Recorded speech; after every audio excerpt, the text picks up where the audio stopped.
Hey everyone, we'll start, whoa, loud. We'll start in about 5 minutes. Give some people time to get here, so just settle in. We'll start in about 5 minutes.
All right, if everyone can just kind of come in and settle in, feel free to add some extra chairs in the back. We've got a full house tonight, which is very encouraging to me. Thank you for spending your Monday night at church learning about attachment theory. If you don't know me, I'm Betsy Rogers, and I'm one of the pastors here. And I am passionate about the interchange between psychology and theology. So in my previous life in the States, I had a private practice, mental health counseling. I am a licensed mental health counselor in the state of Florida, which means I have a master's degree in counseling and passed all of the tests, like the state national tests I needed to pass to get certified, and all the supervision hours to practice as a counselor in the States. The rules in the States are a little different than they are in Australia, so a counselor is probably somewhere between a counselor and a psychologist here. So you have to have a master's to practice counseling. You have to have a PhD to be a psychologist in the States. I also got a degree in biblical studies because I felt like in counseling you get all the best practices about what it means to be human and all this great research, and that is really applicable, but it often leaves God out. Like, it doesn't factor in our role as human beings from a theological standpoint. And so I studied to find out what God has to say about what it means to be human, and I like to take the best of both worlds and bridge them together. And so tonight, what we're going to do is we're going to be out of here by 9, no matter how far I've gotten in this content, because everybody wants to go home on a Monday night. But I'm hoping we'll spend about an hour together, because you don't want to listen to me talk for more than an hour. And what I'm going to do is I'm going to give you some psychoeducation about attachment theory, what it is, the history behind it. I'm going to give you some language like secure attachment, anxious attachment. I want you to maybe think about your attachment styles. We're going to think about how our childhood impacted how we view relationships. Then we're going to think about how that then impacts our adult relationships. So that's all just the psychology stuff. And then we're going to spend time thinking about how sometimes our attachment styles can impact how we view God. Because He is our most secure attachment.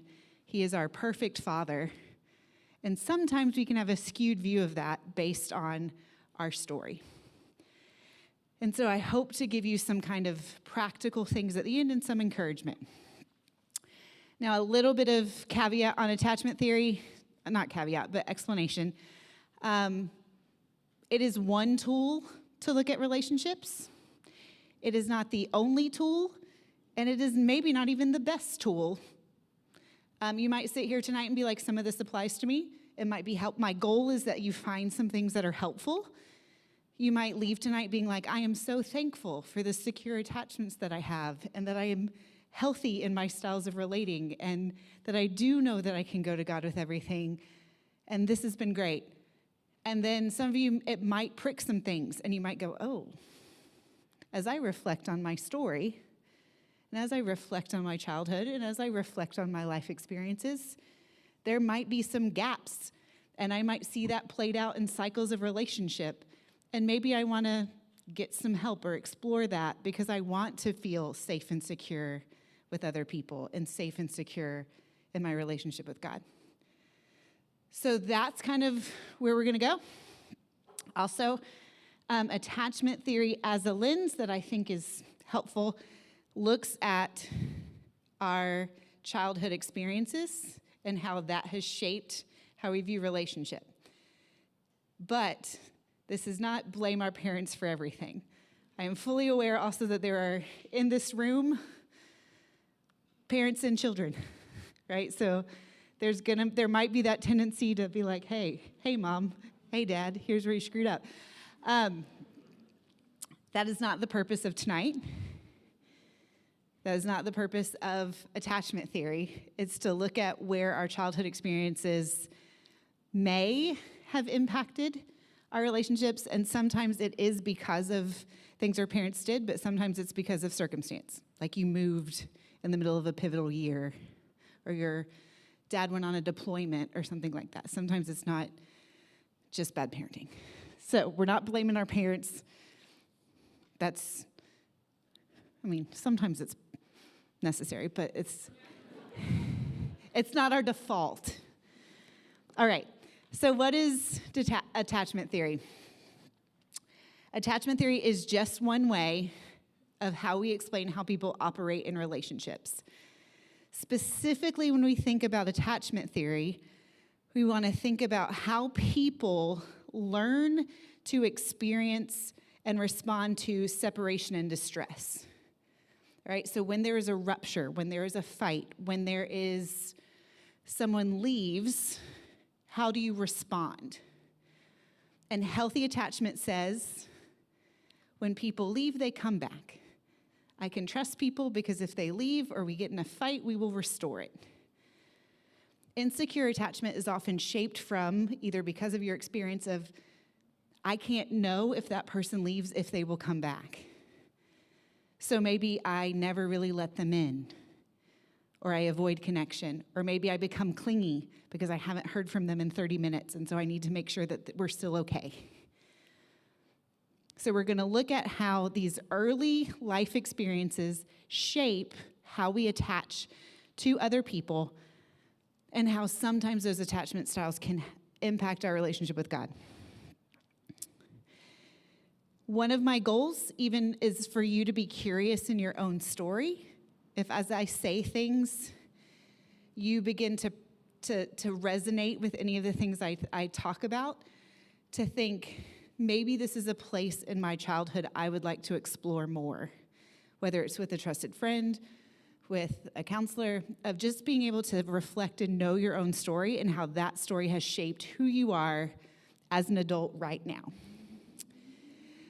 So, next slide, the history of attachment theory is started by a man named John Bowlby. He's the first guy to really start thinking about this.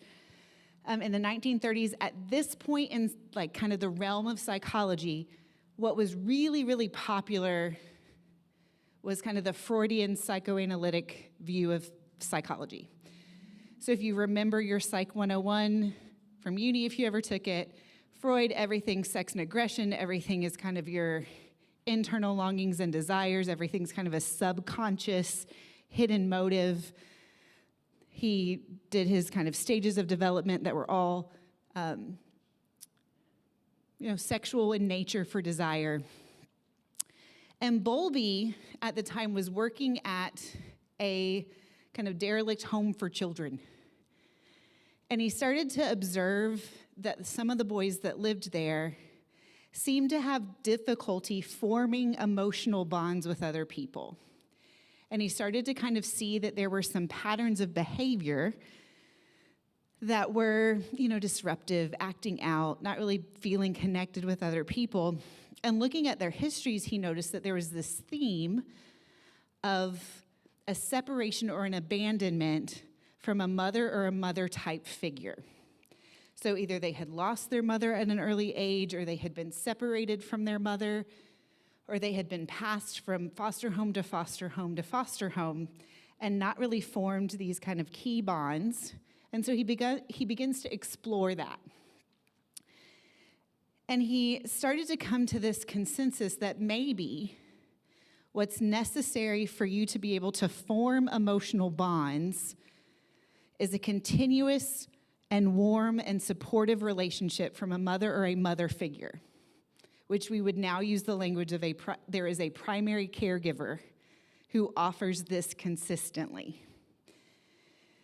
And his work was so kind of new at the time because, like I said, he was now looking at observable behavior and making these connections that maybe your experiences in childhood would impact who you become and how you attach to people, as opposed to this kind of like psychoanalytic view of Freud.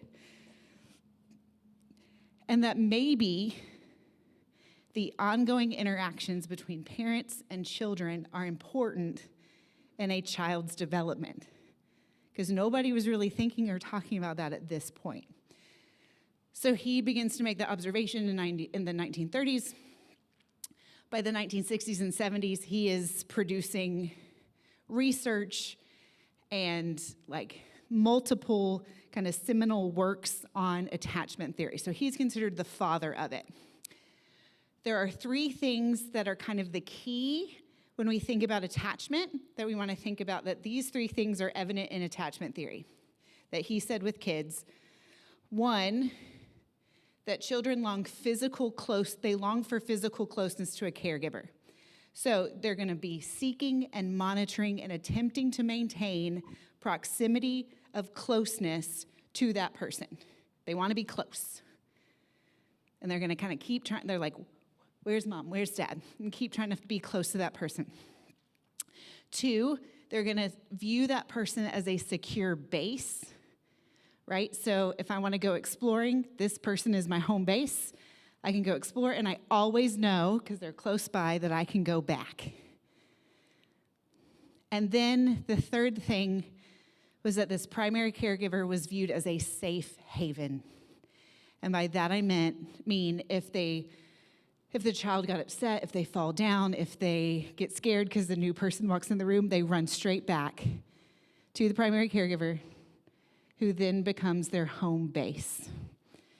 So that's kind of what we want to see with attachment theory. So a woman named Mary Ainsworth begins to, she likes what John Bowlby's doing, and so she goes and begins to do studies in attachment theory alongside him. And she is known for what's called the strange situation study or experiment. And what she does is she kind of puts that to the test. And so what her study looked like, and it's been replicated in lots of different ways, but kind of her original study was she would put moms in a room with their baby, and think doctor's office, think like a waiting room, a room where they'd never been before, and there's toys. And she started to notice that different kids reacted differently. So kind of the standard, based on what we just said with attachment, would be you would see kids who they'd be with their mom, and then they'd go over and they'd play with the toys. And then every once in a while, they'd go back to their mom and they'd like hang out with their mom for a little bit. Then they'd go back to the play with the toys. They'd feel like they could explore. They'd look around, make sure mom was there. If a strange person entered the room, that's what they would have a stranger come in and sit next to the mom, and the kid would keep playing. And then if the stranger attempted to engage with the kid and the kid felt uncomfortable, the kid would then go stand by their mom for a little bit because they knew that's what was safe. And then eventually they would have the mom leave the room. So this is where that disruption happens. It's very hard to do this ethically now, just like separate them up. They did it really quick. So the mom would leave the room, and the child attached to the mom, who mom is home base, would just break down, immediately start crying. If the stranger attempted to comfort them, they'd often be like, they didn't like it. But then as soon as mom came back, and they would do this in like 30 seconds to a minute. It wasn't like mom left for 20 minutes and the child just roll around the floor. But mom would come back, and immediately the child is comforted. So she's like, okay. But then she also started to see, so that was most kids, but she would also start to see that sometimes there were kids who would just stay clinging to the mom's lap. They never went and explored. They never went and played. In a new environment, they were kind of clingy to the mom, and they wouldn't go anywhere. There were other kids who felt like they would just walk around and basically ignore their parent. They would if the mom left, they didn't seem to care. When the mom came back, they didn't seem to care. So she starts to create these categories. So Ainsworth creates the categories that we now know as attachment theory. So we'll put them on the slide. So the attachment styles that she creates, the first one is called secure attachment. About 60% of people have a secure attachment. So most of you in the room probably have a healthy, secure attachment. And also in the lower North Shore, you just likely probably came from families that valued attachment. And so most kids operated in that first category of kids who knew how to explore, missed their parent when they left, but could be consoled by the parent. So 60% of people, secure attachment. About 15, so then 40% have what we would call an insecure attachment. About 15% of those kids had what we call an anxious attachment. And the anxious attachment is that clingy attachment, the like, you can't leave because if you leave, you're never coming back. So I need to hold on to you, so please don't leave. And they would cry when mom came back, or when mom left. And when mom came back, they would still cry and try to punish her for leaving. Then about another 20% have what's called avoidant attachment. And those were the kids who just kind of seemed completely ambivalent to the parent. The parent leaves, they don't care. The parent comes back, they don't care. They almost seem to actively avoid engaging with that parent. And then the smallest and most rare, the least common, is what we call disorganized or anxious avoidant. And that attachment theory is only about 5%, usually about less than 5%. And those children had a fear-based understanding of their caregiver. So you would see this in maybe like really intense abusive situations in which they're longing for connection, but so scared of their caregiver that when they try to seek it, they then avoid. They do both. They cling and run, but it's fear-based. So Mary Ainsworth puts people in these categories, and then she creates, in the next slide, some descriptions. So what she calls secure attachment,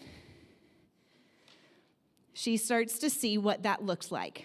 Okay, so in some of this, it's going to sound like I'm giving the first half is kind of like parenting advice, but it's like what she noticed of the caregiver, and then what she noticed of the children's response.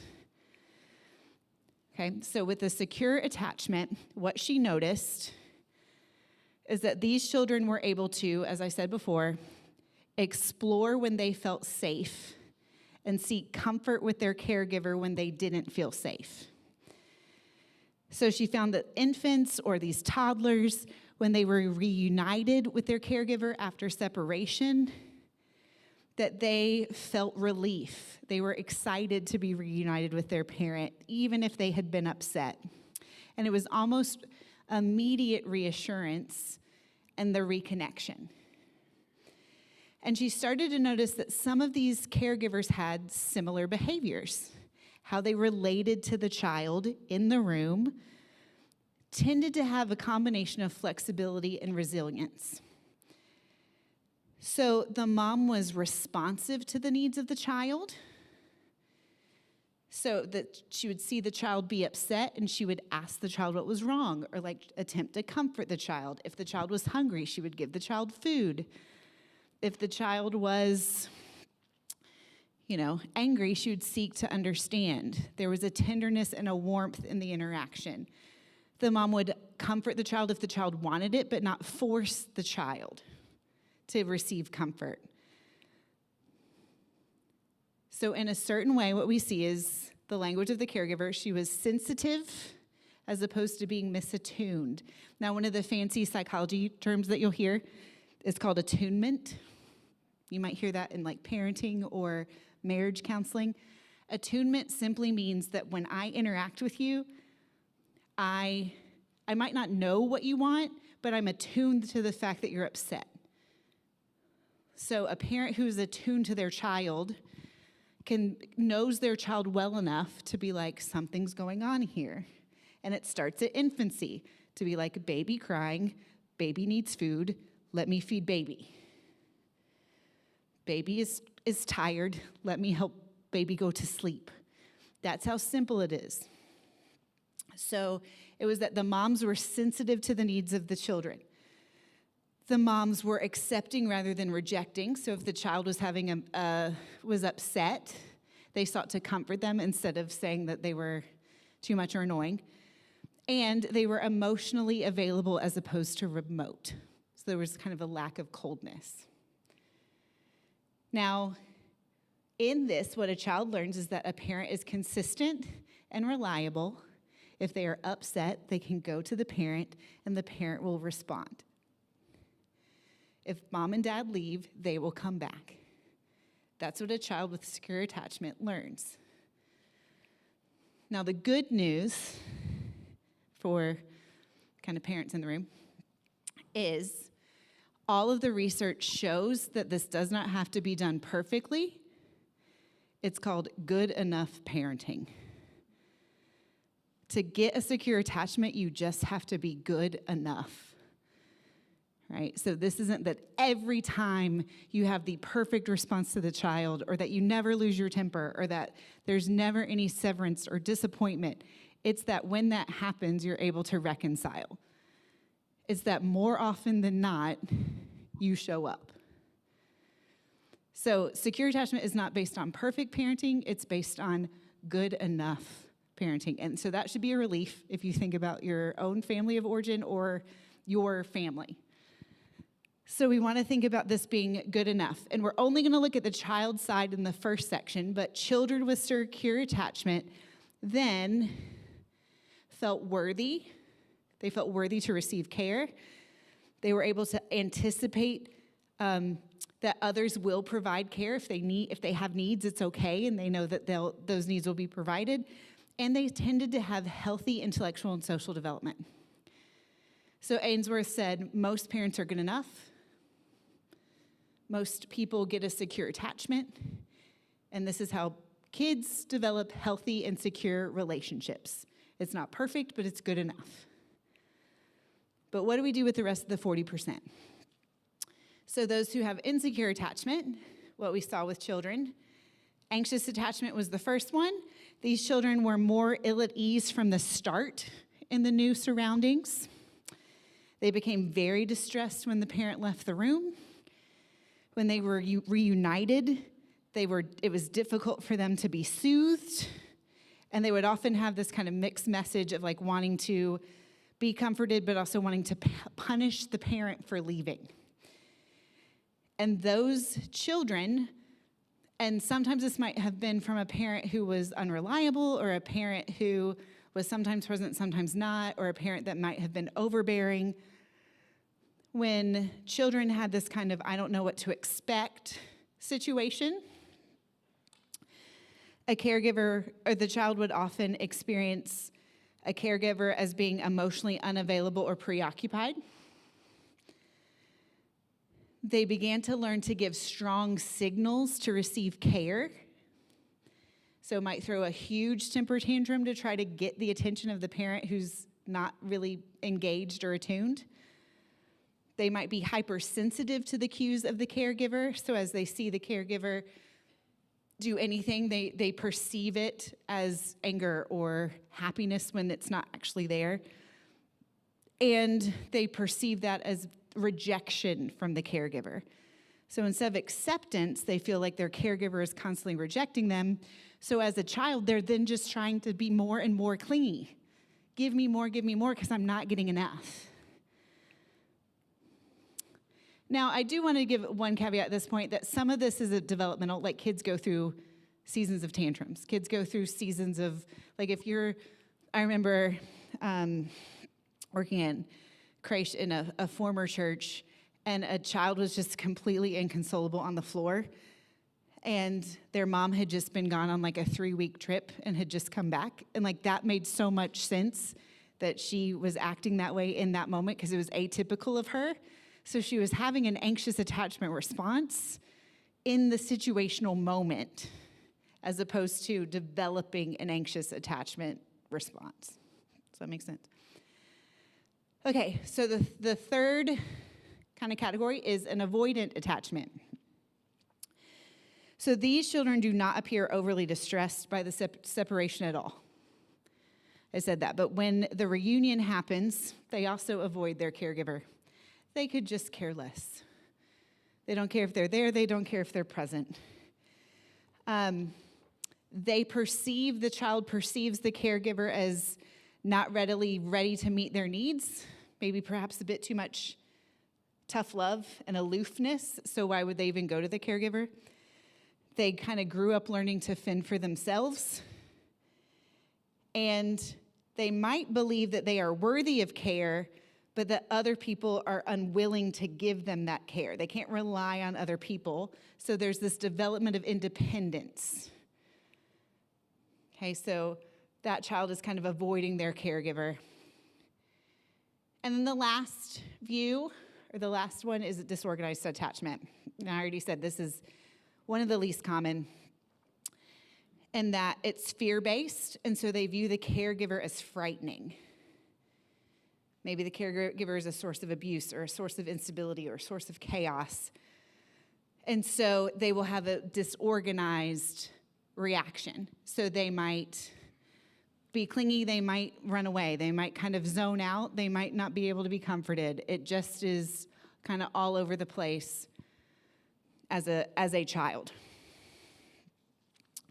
So if you have ever worked in preschool, under fives, creche, if you've ever been around small children, you can probably think of ways that you have seen this in action. So, object lesson, I didn't tell Leon I was going to do this, but it ultimately ends up being a good, like it's a secure attachment story, so good job, Leon. But I was in there under five Sunday, and his daughter, Ray, is barely 2, and she's adorable, and she looks just like Leon, and they're about to have another baby, and he had said she's in a very clingy stage right now and doesn't want to not be around Leon. Well, if you were here on Sunday at Kirribilli, you know that Leon preached. He couldn't preach with his small little child with him, right? So he takes her in, he sits with her in under fives for a while, but then he has to leave, and she just loses it. Daddy is going, he has a meltdown. And sitting next to her was Nicola Gibbons, if any of the 7 p.m. people remember Nicola. And Nicola's like, Daddy will be back. She just sits with Ray, takes maybe 2 minutes, minute and a half. Ray's fine. They color, they're having a good day. Every once in a while, she'd be like, Daddy, and they'd be like, he's coming back. He'll be good. It's all fine. At about 11:35, when church was over and he was done, no, he came actually early because he finished preaching and the music was going, and he was like, we're only on the final song, but I'm coming. He walks in the door, and her face lit up. She was like, Daddy! And she runs to him, and she picks him up, and I was like, secure attachment, right? Because she wanted to be with her dad. He's her safe person. He brings comfort. But he left, which was upsetting. But she was able to be comforted because she knows Daddy comes back. And then when Daddy came back, she was stoked to be with him. Right there is what we see with the secure attachment. So they studied that with kids. And then they started going, wait a minute. That might impact those same kids as adults and how they interact with other people. So you might have even started, if you're self-aware, thinking through some of those things of like, oh, if I'm dating someone, some of those things might prick in me as well. So we're going to go back and look, and now as we have this lens of attachment that says, yeah, that was your childhood experience. Well, now how did that might impact your adult experience? So let's go back to secure attachment on the slides, and we see the adult side, right? So if you are securely attached, if you came from an environment in which you develop secure attachments, in your friendships and in your relationships, if you have a secure attachment, as an adult, you will have a positive sense of self-worth. You will have fulfilling, intimate relationships in which you can be vulnerable with other people, and you're able to provide and receive support. So let's think of what that looks like. I was kind of brainstorming of like, okay, so what does the secure attachment look like when you're dating someone or you're married to someone or you're in a close friendship with someone? And it means that if you fight, you're not scared they're going to leave. if you get in a fight, you don't think, well, that's it, the relationship's over. It means that if you don't hear from them for 6 hours because they're at work, you're like, they must have gotten busy. You like err on the side of grace in that situation, and you don't freak out.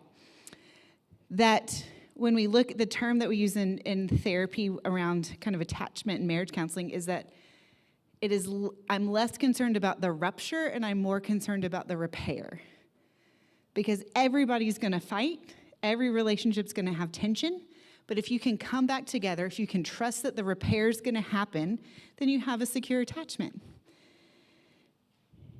You don't go straight to worst case scenario and you think, okay, my identity doesn't get enmeshed with the other person, but I love them. They're my safe haven.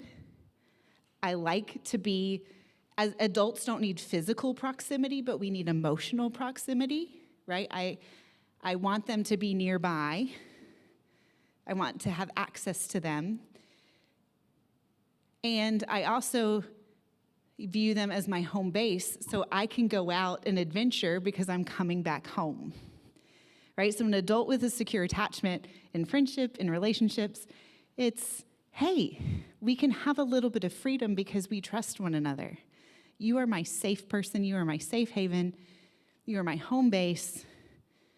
And not like you are my purpose, right? But like I can launch from this relationship and explore, and I know I can come back.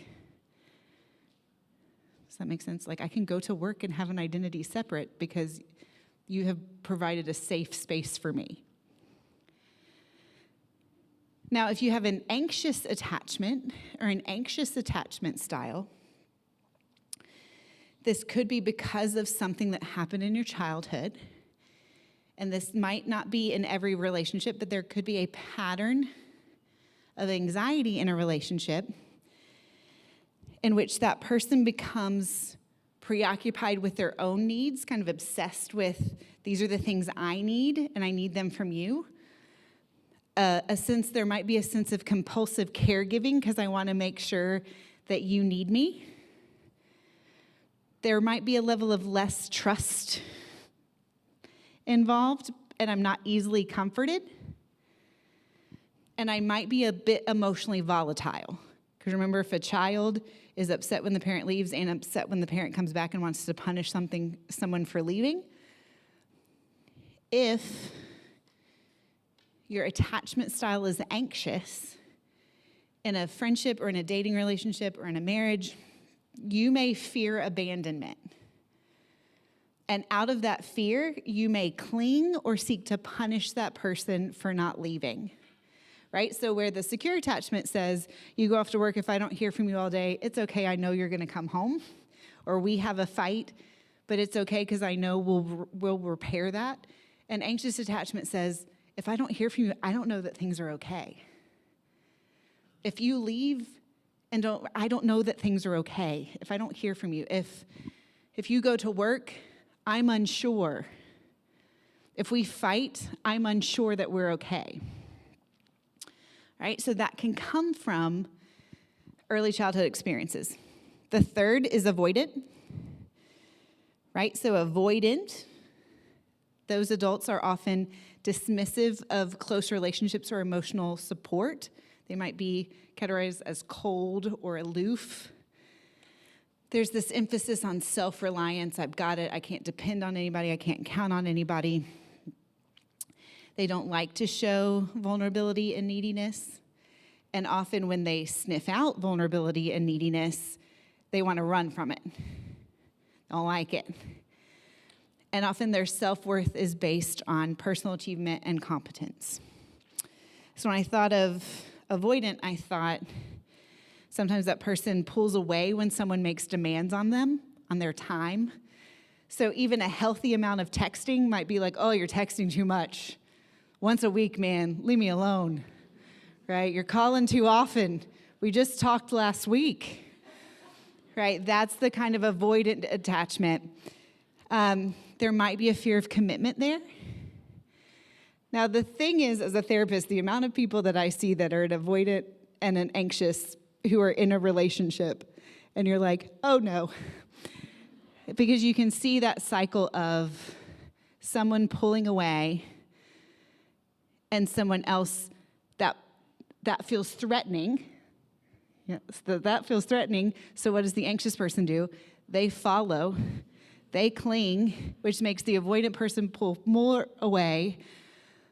And then there's just this cycle of kind of insecurity there, where secure attachment, the avoidant person is like, oh, that's just them, they'll be back. But from an anxious person, that is a threat. And so you can see how there could be constant just kind of upset and disappointment and like, oh, you're demanding too much. You're being unreasonable. You're demanding too much of my time versus something that actually is appropriate. Now, my caveat here is, before we talk about disorganized, not caveat, encouragement. Attachment styles are not fixed and rigid. Right? This is not permanent. If any of this triggers you and you're like, oh my gosh, maybe I have an anxious attachment style. That's like every girl at like 20, and probably every guy at 20 is avoidant, right? So this is the one that's being recorded, great. But this is why I say be curious about your story. One, we want to think what comes first, the chicken or the egg. Just because you have some anxious attachment style tendencies does not mean that you have a rigid attachment style that's anxious or that your parents didn't pay attention to you. There are many reasons. This is just one of the frameworks psychologists use. There are many reasons that this could be present. Just because you have an anxious attachment style in one relationship does not necessarily mean that it's every relationship, right? So there might be someone in your life who is unhealthy for you, who draws out all of your own unhealth, and together you're unhealthy, but a healthier person makes you better and makes you feel more secure, and so all of your unhealth doesn't come out. But modern a lot of the most popular parenting theories and marriage and counseling theories that are present today, Elizabeth Johnson being one of them with emotionally focused therapy, the Gottmans, are all about how do you learn to be attuned to your spouse? Like, how do you learn if I have a tendency towards anxiety, how do I begin to trust that person? Right? So I am not here to be your counselor tonight, but what I am saying, if any of that sounded familiar or resonated with you, there are tools and there are things you can do to get tools in your toolbox to not just default to what are the patterns that you've had before, right? This is where the redemption of the Lord comes in, right? This is where sanctification comes in, and this is where I believe kind of the juxtaposition of sin and self comes in, that your story might have created unhealthy patterns of behavior that you need to be aware of so that you can get the psychological help or the tools in your toolbox and give it to the Lord so that he can fix it. All of those things working together helps us be healthier humans with healthier relationships. And I firmly believe my self-counseling was relational because I believe we are hurt in relationships, but at the end of the day, we are also healed in relationships. So there is a redemptive power in having healthy people who model secure attachments to you to help you go, oh, this person hurt me. This person broke my heart. This parent failed me. But look, there are people who I can count on and trust. So if any of the anxious or insecure resonated with you, there is hope and there is healing. And it's actually not that far off or hard. Okay, and then the last one is disorganized, and so this is fear-based. Like I said, this is the rare one, but this is a push-pull. So this person has difficulty trusting others because they just automatically expect they're going to be hurt or let down. They tend to have a pattern of chaotic relationships. They have intense dysregulated emotions while also being angry and withdrawn. So they have a deep desire to belong and to be loved and to be accepted, but because of their story and because of their fear, they're afraid, so then they avoid it. They do both. They cling and avoid all the time, back and forth. They are driven by fear, so they kind of pull that away. Now, what we see on the next slide with adults, some of the impacts of our attachment style is how we regulate our emotions. So those with anxious attachment might have trouble regulating their emotions. They might have like intense feelings of distress. They might have negative thoughts and emotions of like, I'm not worthy. And they might have impulse control and outbursts of anger. Adults with avoidant styles might block their emotions, suppress their emotions, have poor coping skills, and really have difficulty drawing on support from others. Picture's done. Cognitive, next slide. Someone with an insecure attachment style, so all of those might struggle with negative self-talk or negative self-beliefs and a low sense of self-worth. They might have hopeless and helpless thinking, like things will never get better. They might be really susceptible to rejection and criticism, and they might have some patterns of destructive perfectionism, like I have to be perfect or people will leave. And then the last impact we see is these kind of interpersonal difficulties. So relationally, insecure attachments tend to have more conflict, more maladaptive strategies to resolve conflict. There is a reduced interpersonal sensitivity. They are not as attuned to other people and their needs. They might have a difficulty in balancing their self versus others. And it can actually end up eroding the quality of relationships because it ends up making what could be a healthy relationship unhealthy because of these kind of unhealthy patterns. Now, as I said, you don't need to, there is redemption here.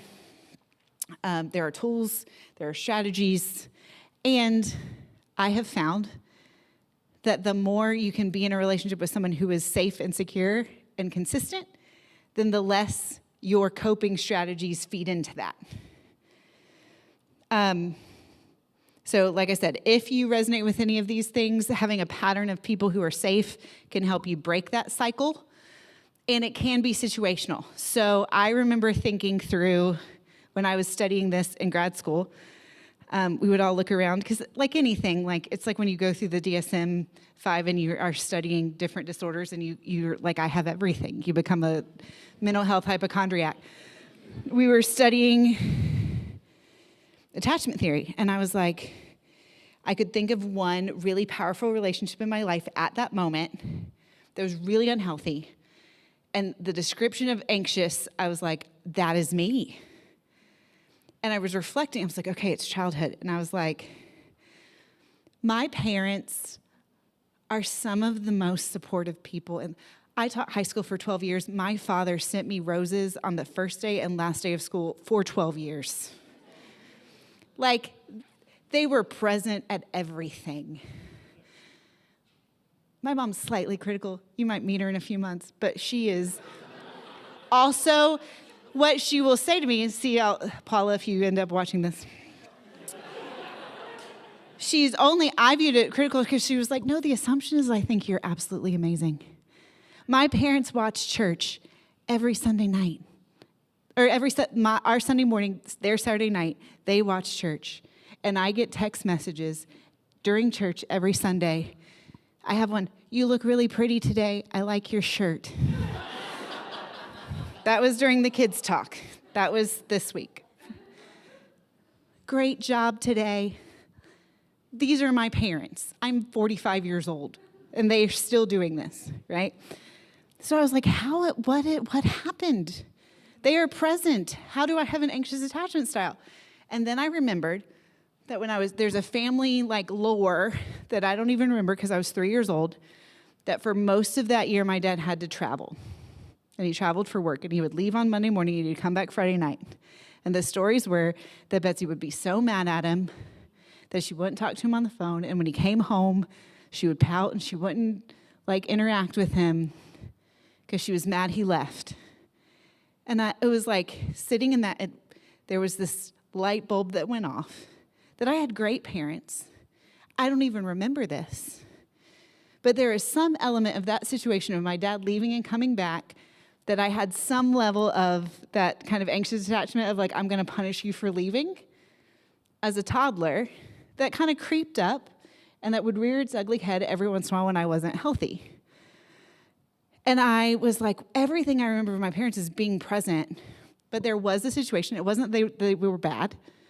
He wasn't an actively awful dad who wasn't present. He was actually the opposite of like too present. And so I realized that it wasn't that I had an anxious attachment style permanently, but there was a situation in my childhood where I had kind of an absent, like parent leaving and coming back that impacted me more than I even realized.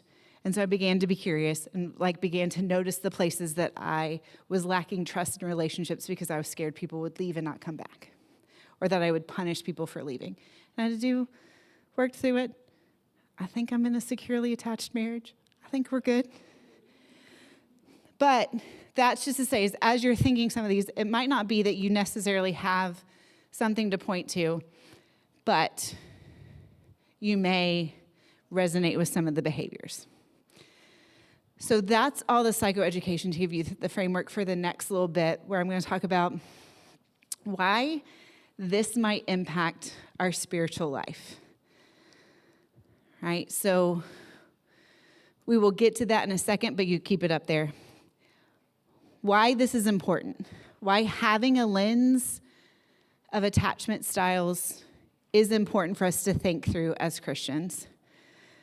So one thing I want us to think about is kind of one of the tenets of our faith, right, is that God is a perfect Father, a God who loves us unconditionally, a God who is a safe haven and a rock, right, that he is the perfect safe haven. And so from the lens of an attachment style, you can think that when there are bad things that happen, when there is a rupture, you lose a job, there's death, that there is some kind of hurt or heartbreak that happens, there can be a natural reaction to turn to God as our sense of safety, right? That's, from the lens of an attachment style, that's kind of how we view who God is, that he is our safe haven. The psalmist describes God as our refuge and strength, a very present help in trouble. Paul says, neither death nor life, nor angels, nor rulers, nor things present, nor things to come, nor powers, nor height, nor depth, nor anything else in all creation will be able to separate us from the love of God. That is the definition of a perfect, secure attachment. But just like the children in the Ainsworth study, we might be impacted by a perceived distance when our reality of what we're experiencing doesn't match with that. When we have what we feel like are unanswered prayers. When we cry out to God and we wonder where he is and we don't feel like we're getting an answer. When we feel like he is not attuned to our needs.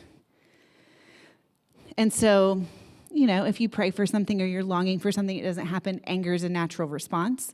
But prolonged anger at God is experienced when people need or expect God to help them in their distress and they don't experience it. It can feel like that severed attachment. And that sometimes that anger at God can be associated with these negative feelings like doubt. I think doubt's a totally healthy feeling to have, but when it's like anger and doubt, that's not always productive. Is God really who he says he is? A negative interpretation of maybe why your prayers aren't being answered. Like there's something wrong with me. God doesn't love me anymore. I have failed him. And even a question of a fundamental question of, is God good? You could be asking things from, what does it feel like when he's not listening? You might be asking it from a human attachment lens. because we can still think that as humans, we have a limited understanding of who God is. We're still going to apply our own lens to who he is. And so it's not uncommon to think about God in that way of anxious or avoidant, right? So kind of this idea of, am I anxious about him abandoning me? Or am I avoiding being my true self before him because I think he will reject me? Right? So our kind of attachment lens can influence how we see God.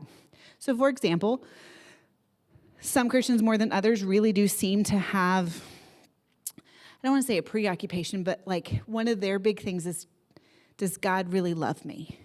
There might be some of you in this room that's a question you have always struggled with. Like, I get that God's good, I get that he's creator, blah, blah, blah, but does he really love me?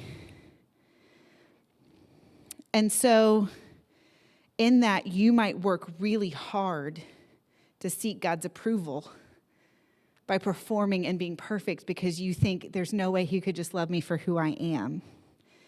Or that when I don't hear from him, when I pray and he's away and I don't get the answer I want, that's actually an anxious response as opposed to a secure response. Other Christians may identify with like, I'm in a relationship with God, I identify as a Christian, but you would be the one that is more cerebral, more head than heart. And you actually have a really difficult time experiencing kind of warmth or intimacy or closeness in that relationship. You might know all the right things, but the emotional aspect of it or the kind of vulnerability of coming before your Father and asking for things or sharing where you feel hurt or even being emotional feels difficult. So when people talk about a close encounter with the Lord, it feels like I don't even have a category for that. And that could be more of an avoidant lens of like, I fear closeness, I'm emotionally shut down, and it's impacting how I actually even relate to God as my Father. And then there are some people who you watch and you're like, man, they just really seem to get it, right? They seem to get that God loves them. They seem to get that no matter how the highs and lows, they just seem to really know who God is and like experience him and have like a deep level of intimacy. And you're like, oh, I want that. And it's, oh, that person views God through a secure attachment lens. Now, the beauty of the God that we serve is that, you know, that's just a psychological theory. Maybe it works, maybe it doesn't. But no matter whether this is helpful for you or not, God meets you exactly where you are. So whether you're avoiding him or you're anxious or you're questioning or you're doubting or you struggle with kind of the emotional aspect of a relationship, this is a tool for us as humans to attempt to understand, but he's going to meet you where you are because he is securely attached to you, period. Right? He is ultimate safe haven. None of that is at question. And so even as you're trying to figure out how you are perceiving that relationship, you can understand that he is the perfect Father that is a constant. One of the checks you can think, I think one of the things that's helpful is thinking through what is the difference between what I know about God and what I experience about God or my feelings about God, right? Because you might know that God's love is unconditional, but feel like he doesn't love you. You might know that God can handle your emotions honestly, but feel like you have to hide parts of yourself for him. You may know that God is loving, but might feel fear in coming to him because you know he's holy. So that's a place to think, hey, where's the incongruence between what I actually, my theology, what I believe of God, and my experience of him as a human being? So I'm not going to leave you here. This is a book that came out last year, written by a counselor. It's called Attached to God, by a guy named Crispin Mayfield. I'll have a slide at the end, too, that has his name on it. And all he does is he takes attachment theory, and he takes our spirituality, and he puts it in. So if anything that I said tonight interests you, this might be a good book to pick up. he goes through, hey, what does it look like to have these different kind of insecure types of attachment and how it might impact your spirituality? And then what are the answers to that? Because I'm not really giving you answers. But what he says, which I found really helpful, is, and that's what's on the screen, he says that in our deep core, the kind of the need that's expressed when we're feeling anxious and our attachment to God is that I want to know that God won't abandon me, right? That he is present, that he will be here, that he's not going to leave. And one of the unhealthy ways that people try to answer that question is by seeking to perform perfectly, which leads to exhaustion, right? I have to have an amazing quiet time. I have to be the best prayer. I can't miss church because if I screw up just a little bit, if I fail at all, then God is going to abandon me. So I better be like the best ideal Christian. And so that person might look great, but inside there's this anxiety of trying to seek acceptance and trying to make sure that God won't leave them. And Crispin Mayfield argues that an antidote to that is Sabbath. It's having a weekly rhythm of rest where you can't do anything to prove how great you are and worthy of God's acceptance. That there's a level of saying, you know what? Even if I mess up, he's not going to leave because he promises me these things. The avoidant, or what Crispin calls shut down, as he says, this is it's the need and the longing to know that God is present with me in my emotions, even when they're negative, even when it's sadness, and even when it's worry. That that's not too much. And so, remember, the avoidant attachment person is like, I don't need help. I've got this. I'm independent. Like, it's kind of the unhealthy way for this person to interact with the Lord is to avoid kind of any kind of emotional connection, the heart connection, and to focus on the head connection, right? They know all the right things, and they might be very task-driven, checkbox-driven, but they're not actually willing to share the messy, to pray the messy. And so they kind of isolate and have an independent Christian walk. I'm fine. I can do what I'm a robot. That's not me. But what Mayfield argues is that the kind of healthy pushback to this, the counterbalance to this, is actually connection. So connection with your body, like knowing how you are feeling in any given moment, but also connection with other people.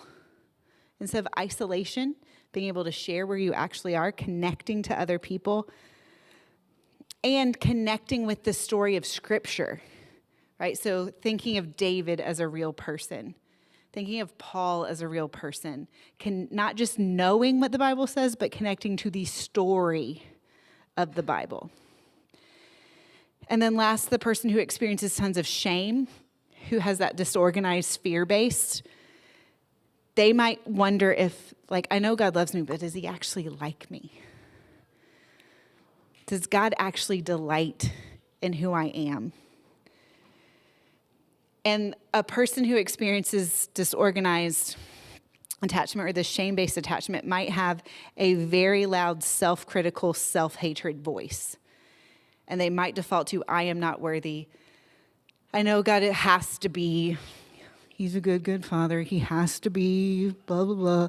As opposed to he delights in you. He likes you. He enjoys you. And so that person needs to actually learn that they are the beloved, right? That they are beloved and enjoyed and delighted in, and resting in that. And experiencing the joy of what it means to be beloved. And so I think recognizing that God is the ultimate perfect secure attachment is incredibly powerful. Remember those three things that we want to see in attachment is proximity, a secure base, and a safe haven. When we really recognize that God is near, that he will draw near to us, that he is our ever-present help in trouble, right? That he indwells us, that he is close. Even when we can't see him, or we don't hear him, he is with us.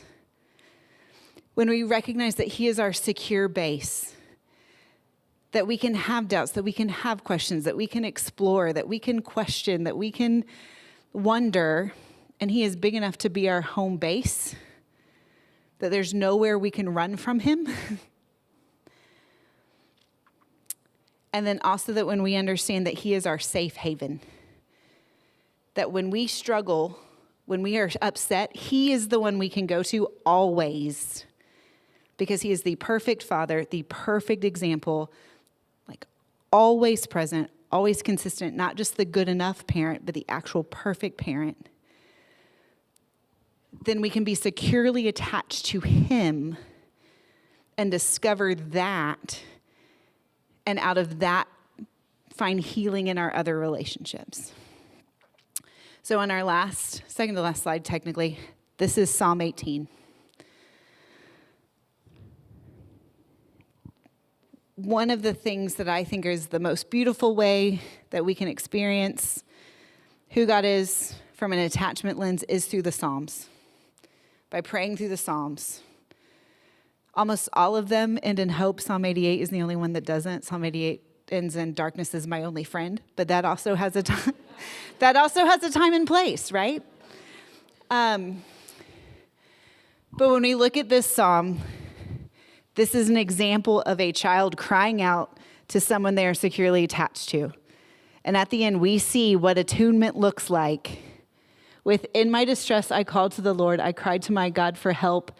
He heard my voice. My cry came before him into his ears. That is what children are longing, right? We want to cry out and have someone come and protect us. And we have access to that Father. And we can be securely attached to him and know that no matter what we're feeling, he can take it. Now, the last slide shows some things based on what I made this talk from. So I've told you Attached to God by Crispin Mayfield. A lot of what I got from this article called Attachment Theory in Your Relationship with God by Bonnie Zoll that was on the Mockingbird website. If you read it, you'll be like, did she copy some of that? I did. So I'm citing my source. Then the other two are just in marriage and family therapy. These are names you will hear tons. So Elizabeth Johnson, she actually recently just died. It was the lens of couples counseling that I was trained under. It's called emotionally focused therapy. It's this idea that the fight's never about the dishes. It's about the emotions underneath. And recognizing she was the one who talks about it's not about rupture. It's about the repair. How do you become attuned to your spouse? How do you move towards each other instead of moving away from each other? How do you kind of have that secure attachment? Good stuff. And then the Gottmans, they are fine, right? So they do couples counseling. They're great. I mean, they're great. They've been around for a while.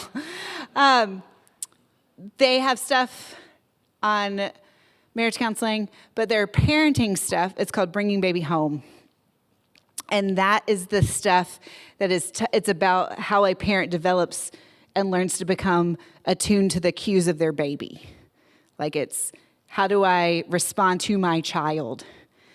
Some of the worst studies you will see, don't Google YouTube attachment studies, was like moms looking at their infant, and the infant like mirror, like the mom will like smile and the baby smiles back, and that's an element of attunement. And then the baby's like smiling and the mom just goes, and the baby becomes really, really distressed. And the moms will turn their head. and the baby's like longing to get connection to the parent. And so and then the baby's like, oh, okay. The bringing baby home stuff kind of teaches parents to be like, don't ignore your kid. Be attuned to them, look at them, respond to them, smile to them. So they've taken Bowlby's stuff of just observational and applied it now to kind of adulthood, modern day parenting. If you see stuff on gentle parenting is attempting to do a lot of this stuff when it's done well. So gentle parenting isn't just letting your kid do whatever you want, it's being attuned to your child so that they have a secure attachment. Now, that's all I have for tonight. I will say, if any of this disrupted you and you need to talk, I'm up here. There's a couple of other mental health counselors that might be here. People can pray with you if you need any prayer. But hopefully this was more of an encouraging night than a disruptive night. And let me close this in prayer. Lord, thank you so much that you are our perfect Father. Thank you that you will never leave us. Thank you that you love us unconditionally. Thank you that you delight in us. Thank you that you are our home base, that you are our ultimate secure base. Lord, thank you that no matter what we have experienced, you can redeem it. And thank you that you long for us in this broken world to have healthy relationships that model the perfect one that you have with us. So Lord, I pray for every person in this room. I pray that they will encounter you and experience you, and Lord, understand what it really means to bring their full selves before you. I ask all these things in Jesus' name. Amen. 8:41. We did it in an hour, guys. You